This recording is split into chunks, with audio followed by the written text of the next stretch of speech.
నమస్తే రామచంద్ర గారు. నమస్తే అమ్మా. First of all congratulations sir. So BJP రాష్ట్ర అధ్యక్ష పదవి కోసం చాలామంది పోటీ పడ్డారు. వాళ్ళకి లేని క్వాలిటీ రామచంద్రరావులో ఉన్నటువంటి క్వాలిటీ ఏంటంటారు? నాకన్నా మంచి క్వాలిటీ వాళ్ళలో ఉంటుంది. నేను అట్లా కాదు, పార్టీ పెరుగుదలలో ఉన్నప్పుడు కాంపిటీషన్ పెరుగుతుంది. ఆ కాంపిటీషన్ పెరుగుతుంది కాబట్టి ఎక్కువ మంది కాంపిటీషన్ ఉన్నారు. పార్టీలో నాయకత్వం కానీ అధిష్టానం కానీ ఇంతమందిని నన్ను సెలెక్ట్ చేశారు.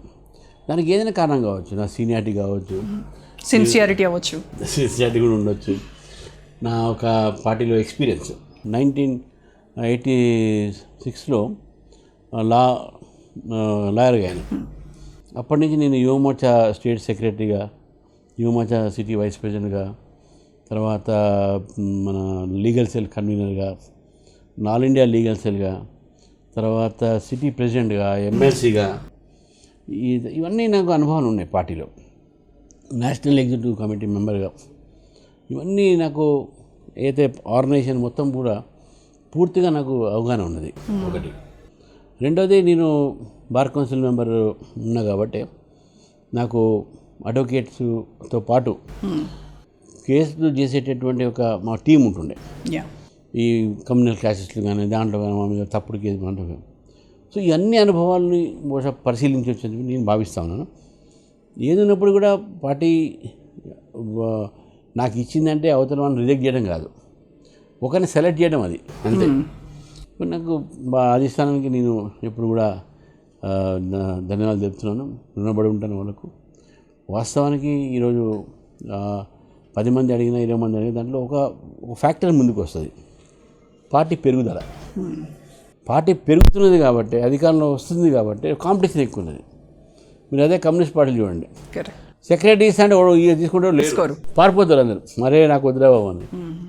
ఒకప్పుడు మీరు ఖమ్మం జిల్లా కాబట్టి చెప్తా ఉన్నాను, ఖమ్మంలో కమ్యూనిస్ట్ స్ట్రాంగ్ ఉండే. అప్పుడు ఖమ్మం కమ్యూనిస్ట్ పార్టీ ప్రెసిడెంట్ అనేది చాలా ఇది ఉంటుంది, కానీ ఇప్పుడు లేదు అట్లా పరిస్థితి. కరెక్ట్. సో ఈ పవర్ఫుల్ పార్టీ అవుతుంటే పవర్ పెరుగుతూ ఉంటే, స్ట్రెంత్ పెరుగుతూ ఉంటే కాంపిటీషన్ ఇంటర్నల్ కాంపిటీషన్ పెరుగుతుంది. సో ఈ పోటీలో అంతిమంగా విజయం సాధించినందుకు విజయం ఏం చేస్తుంది, విజయం ఏకగ్రీవంగా ఎన్నికయ్యారు. అంతే. యా. సో అంటే ఇదేదో పూలపాన్పు కాదు, ఇది మీకు ముందున్నవన్నీ ముళ్ళదారే ఉంది. ఎందుకంటే చాలా సవాళ్ళు ఉన్నాయి మీకు. అండ్ మేజర్గా మాట్లాడుకుంటే పార్టీలో అసంతృప్తులు, అలకలు ఎక్కువైనాయి మిమ్మల్ని నియమించిన తర్వాత. సో వాళ్ళందరినీ ఎలాగా మరి స్ట్రీమ్ లైన్లోకి తీసుకొస్తారు? నన్ను నియమించిన తర్వాత ఎక్కడ కూడా అలకలు అవన్నీ ఏం లేవండి. అదేదో ఆ ప్రశాసనం నడుస్తూ ఉన్నాయి, కానీ నాకు అందరితో మంచి సంబంధం ఉంది. నేను అందరి మంచి ఫ్రెండ్స్. నాకు ఎక్కడ కూడా నాతోని వాళ్ళకి వైరం లేదు, భేద అభిప్రాయాలు లేవు. సో ఇది కేవలం క్రియేటెడ్ న్యూస్. ఇది నా నియామకం తర్వాత వాళ్ళు అవుతున్నది తర్వాత అది పొరపాటు. అది వాళ్ళందరూ నా ఫ్రెండ్స్ నా మీటింగ్కి వచ్చారు, వాళ్ళు నా ఒక దీనికి వచ్చారు. ఒకరిద్దరు రానుండు వాళ్ళు చెప్పారు ముందే. అంటే ధర్మపురి అరవింద్ రాలేదు కూడా నాకు చెప్పాడు మీటింగ్ ఉంది అంటే వాళ్ళ ఫ్యామిలీ ప్రోగ్రామ్ ఏది ఉంది, నేను ఆ ఊరికి పోతున్నాను రాలేకపోతున్నాను అని చెప్పారు. ఎందుకు అంతకుముందే వాళ్ళ దగ్గర మీటింగ్ అయింది నిజామాబాద్, అమిత్ షా గారి. దాని తర్వాత నేను వేరే పోవాలని చెప్పాడు నాకు. అరవింద్ మంచి ఫ్రెండ్, నాకు రాజేంద్ర కూడా మంచి ఫ్రెండ్. మాలో భేదం అసలు లేవండి. ఏదైనా నేను ఇప్పుడు నేను ఇక్కడ పార్టీకి పనిచేయడానికి వచ్చినా వాళ్ళు కూడా పార్టీకి పనిచేస్తున్నారు. వాళ్ళు ఎంపీ గెలిచారు, ఎమ్మెల్యే గెలిచారు. నాకు ఒక అవకాశం పార్టీ ఇచ్చింది. సరే వాళ్ళు ప్రజల సేవ చేస్తారు, నువ్వు పార్టీకి సేవ చేయని చెప్పి నాకు ఇచ్చిన అవకాశం.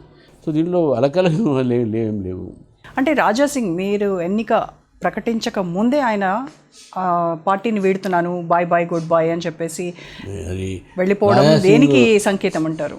రాజాసింగ్ జరిగినటువంటి ఏంటంటే మొత్తం ఇన్సిడెంట్స్ అన్నీ కూడా నేషనల్ పార్టీ చేతిలో ఉంది. నేషనల్ పార్టీ దాన్ని పరిగణలోకి తీసుకుని వాళ్ళు నిర్ణయం తీసుకుంటారు. అందుకే నేను ఏం మాట్లాడదాను. ఓకే. మిమ్మల్ని కంగ్రాచులేట్ చేశారా అట్లీస్ట్ ఆన్ ఫోన్ కాల్? నాకు కంగ్రాట్ చేయడం అంటే అంతకు ముందు రోజు చేశాడు. ఎప్పుడైతే నా పేరు రావడం జరిగింది, నాకు ఒక మీటింగ్లో కలిశాడు, ఒక స్కూల్ ఫంక్షన్లో. అంతేగాని నాకు పెద్ద నాతో వైరం లేదు, ఆయనకు నాతో వైరం లేదు. ఇప్పుడు మేము కూడా విభేదించుకున్నది లేదు. విభేదం ఉంది. ఆయన కాన్షియస్ వేరే, ఆయన యాక్టివిటీస్ వేరే, డిఫరెంట్ థింగ్.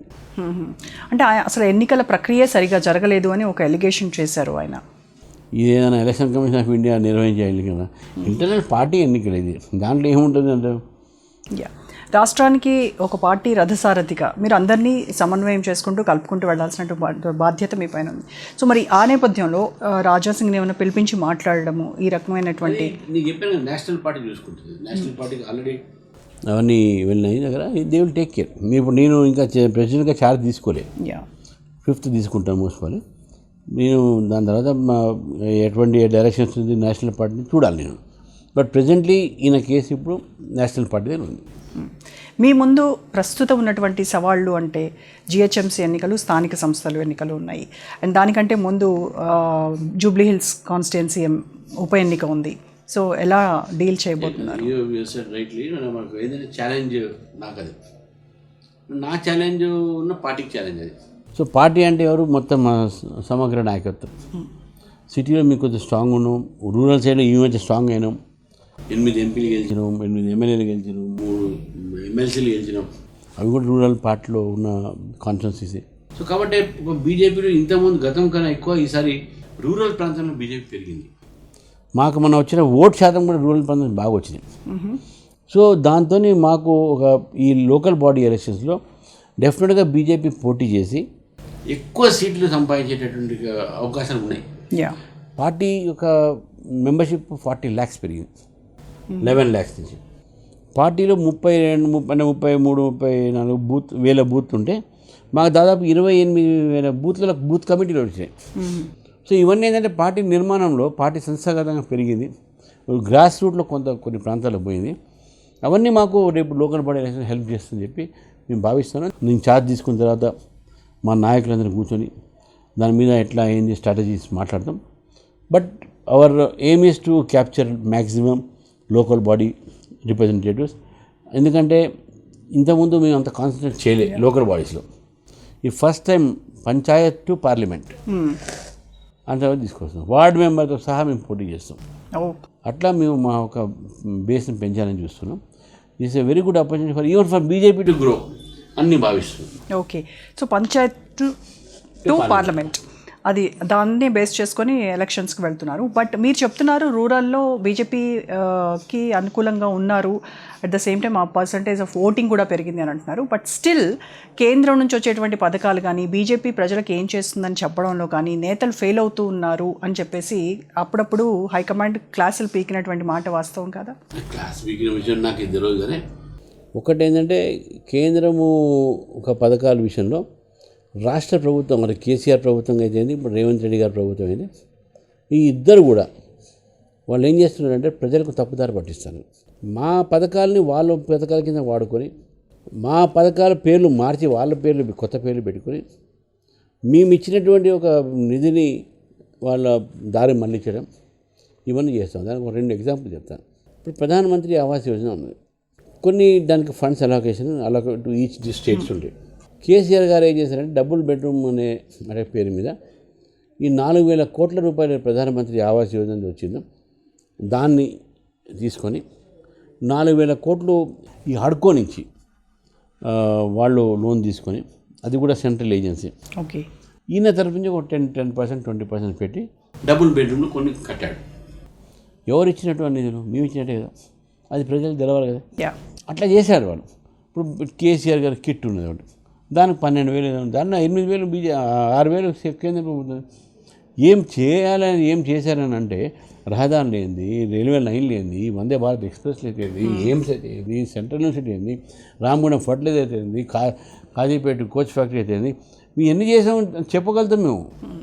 కానీ అది చెప్పడంలోనే ఫెయిల్ అవుతున్నారు అనేది కదా. ఫెయిల్ అంటే వీళ్ళు దాన్ని తప్పుదారి పట్టిస్తున్నారు. ఈసారి తిప్పి కొడతాం వాళ్ళని.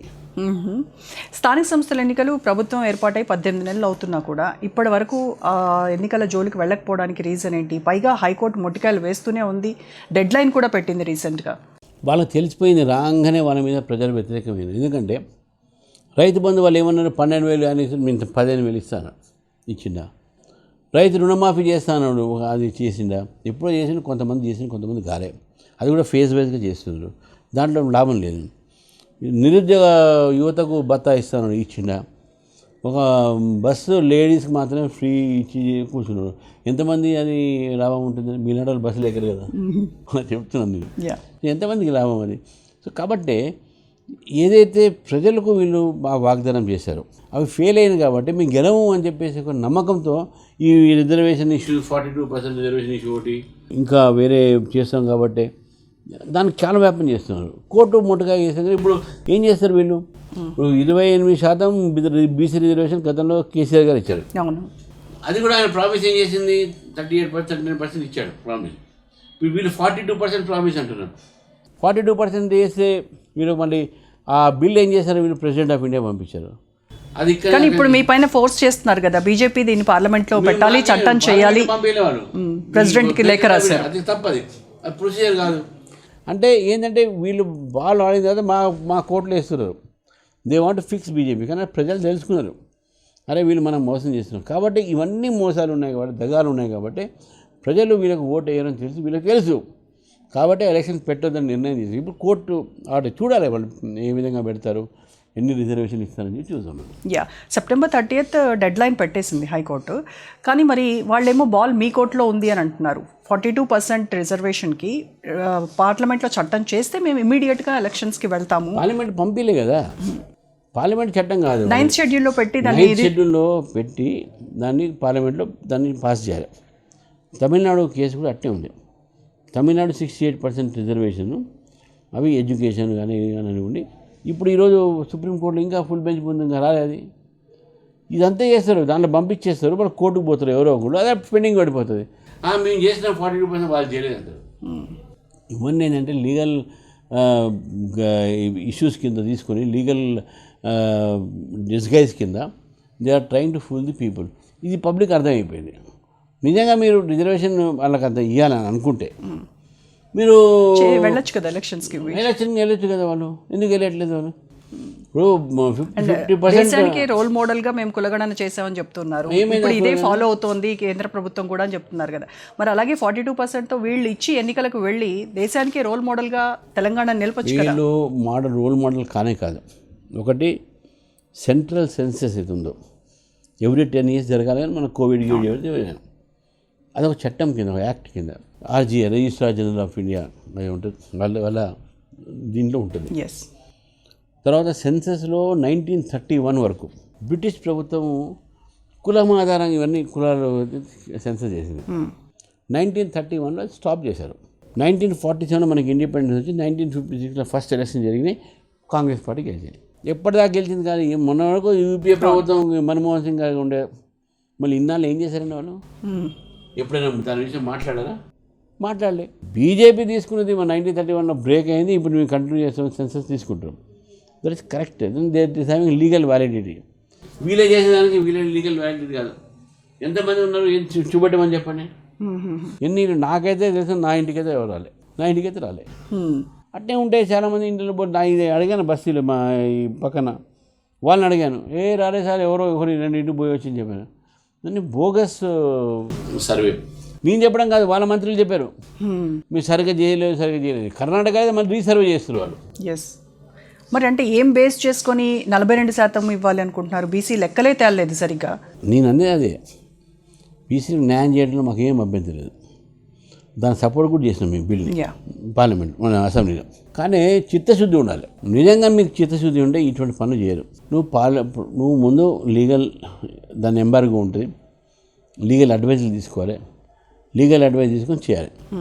లీగల్ అడ్వైజ్ లేకుండా ఏం లేకుండా ఏదో పాలిటిక్స్ కోసం చేస్తున్నా అని చెప్తే అది ఇంకా తీసుకొచ్చి ప్రెసిడెంట్ ఆఫీస్ పంపించేశారు. ప్రెసిడెంట్ ఆఫీస్ దాన్ని ఏం చేస్తుంది? మళ్ళీ ఈయనకే పంపిస్తుంది. ఇది ఎందుకు మాదే పంపిస్తారని అడుగుతారు.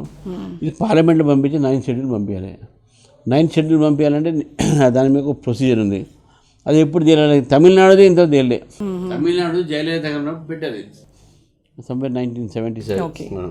ఇంకా పెండింగే ఉంది. అది కోర్టుకు పోయారు. ఇది అట్నే అవుతుంది. ఎవరో వాడు కోర్టుకు పోతే వీళ్ళే పంపిస్తారు కోర్టుకు, పోరా బాబు అని చెప్పేసి. నిజంగా ఇది ఎంత ఏంటంటే they are playing politics with the BC card. ఇది మంచిది కాదు, దేశానికి మంచిది కాదు. కేసీఆర్ కూడా ఏం చేశాడు? ఇప్పుడు కేసీఆర్ గారు ఒక 4% రిజర్వేషన్ ముస్లిం ఉంటే నేను 12% చేస్తాను. ఇప్పుడు ఏంది బీసీ కమ్యూనిటీలో ఆ లిస్ట్లో ముస్లిమ్స్ని కూడా బీసీ కింద పెట్టారు. ఇప్పుడు ఏమైంది? బీసీ రిజర్వేషన్ ఇస్తే 10 రిజర్వేషన్ ఉన్నాయనుకోండి, ముస్లిమ్స్ కూడా దాంట్లో వస్తాయి కదా. నష్టం ఎవరికి ఉన్నది? హిందూ బీసీ నష్టం. టుడే అంటే దానిపైనే బీజేపీ డెఫినెట్గా మీరు రిజర్వేషన్ దీంతో హిందూ బీసీలకు మీరు అన్యాయం చేస్తున్నారు. అంటే పొలిటికల్ నేను ఒక సైడ్ వస్తాను ఒకసారి. ఓల్డ్ సిటీలో 4 కాన్స్టిట్యూన్సీ బీసీలు ఉన్నాయి అనుకో, ఆ ఒక ఏరియాస్లో బీసీ హిందూ ఉండగా కూడా ముస్లిం ఎంఐఎం పోటీ చేస్తుంది, వాళ్ళ మెజార్టీ వాళ్ళు గెలుస్తుంది. నిజంగా అది బీసీ ఏముందంటే హిందూకి వచ్చేది కదా అక్కడ, హిందూ బీసీకి అసలు ముస్లిమ్స్ మాకు క్యాస్ట్ తెలియదు అంటారు. అటువంటి నువ్వు ఎందుకు వాళ్ళని తీసుకొచ్చి పెట్టుకుంటున్నావు ఇక్కడ? సో ఇవన్నీ క్వశ్చన్స్ ఉన్నాయి పబ్లిక్ మనం.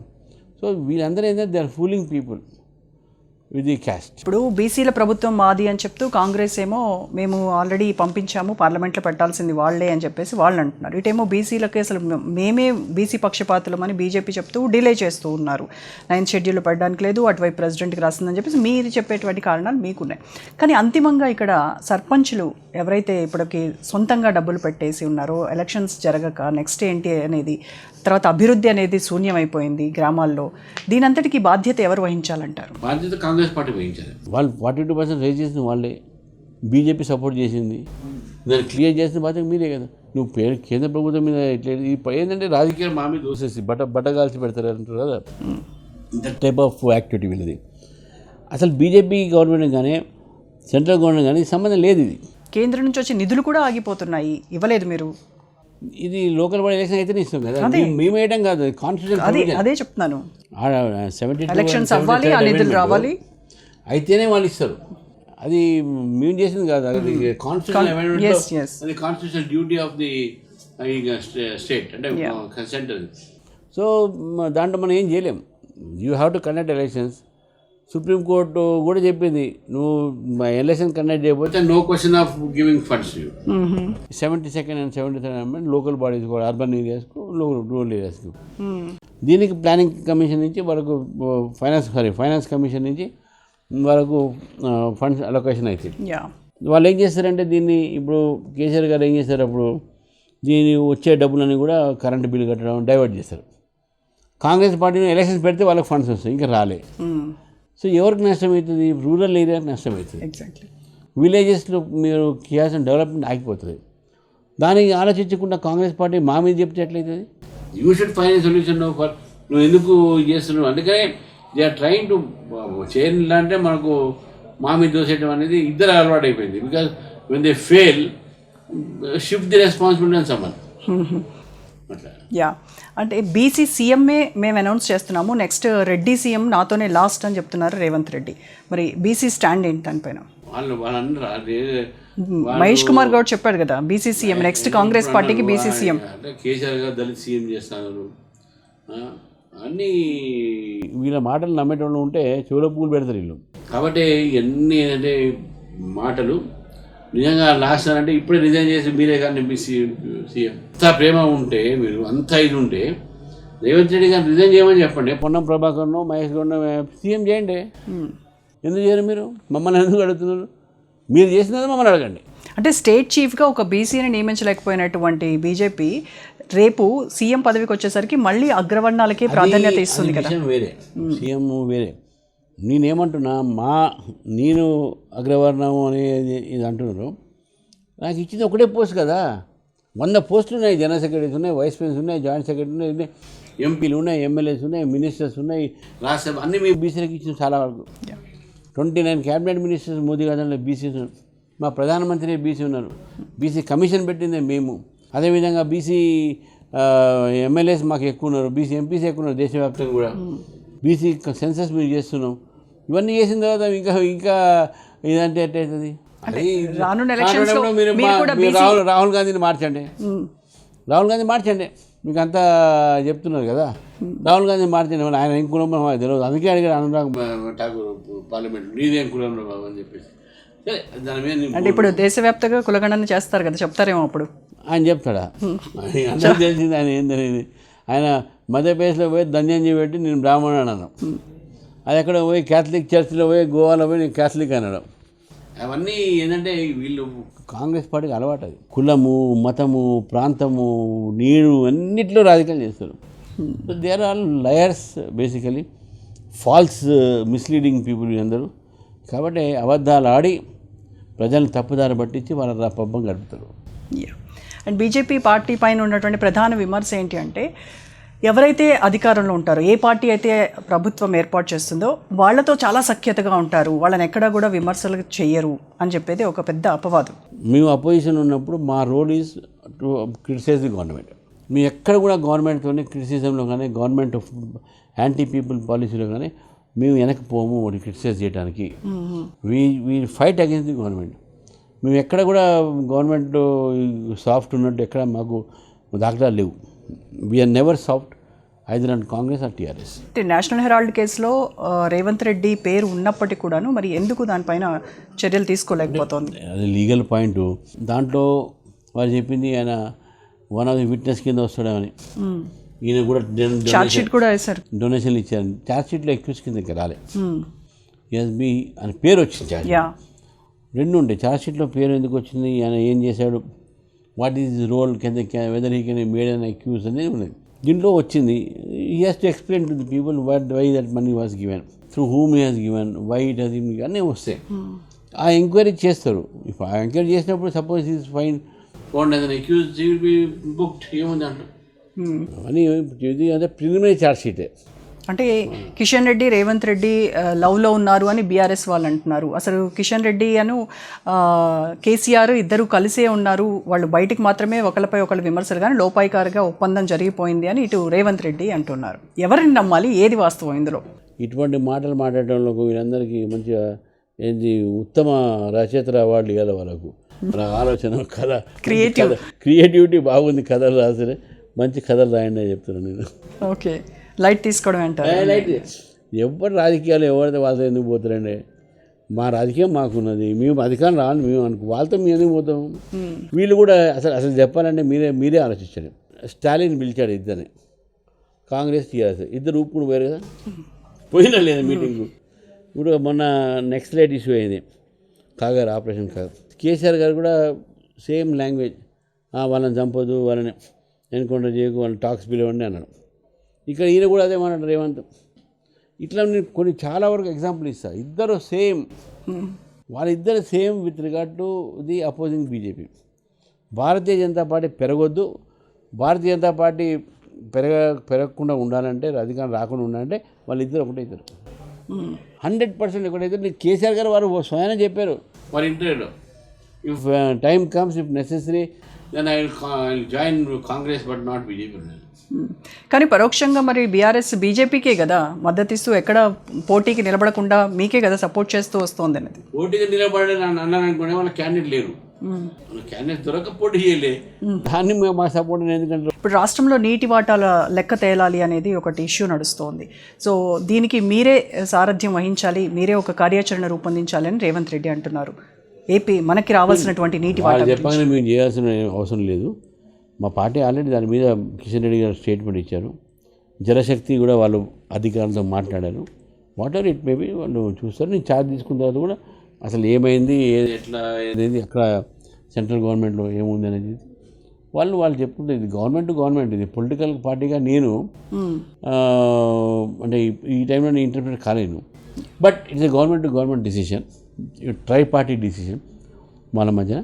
సో నేను ఒక్కసారి నేను చూసుకున్న తర్వాత డెఫినెట్గా ఒకవేళ తెలంగాణ బెనిఫిట్ కోసం ఏదైనా ఉంది అంటే, తెలంగాణ బెనిఫిట్ కోసం BJP will always fight. Okay, కొంతమంది బీజేపీ నేతల నుంచి వస్తున్నటువంటి ఒక విమర్శ ఏంటి అంటే రాష్ట్రానికి ఒక స్టేట్ చీఫ్ అలాగే బీజేఎల్పీ నేత ఇద్దరు కూడా రెండు కళ్ళ లాంటి వాళ్ళు ఒక పార్టీకి. అలాంటప్పుడు బీజేఎల్పీ నేతకి పార్టీ ఆఫీస్లో ఒక రూమ్ కూడా లేదు అనేది వాళ్ళు హైలైట్ చేస్తున్నారు.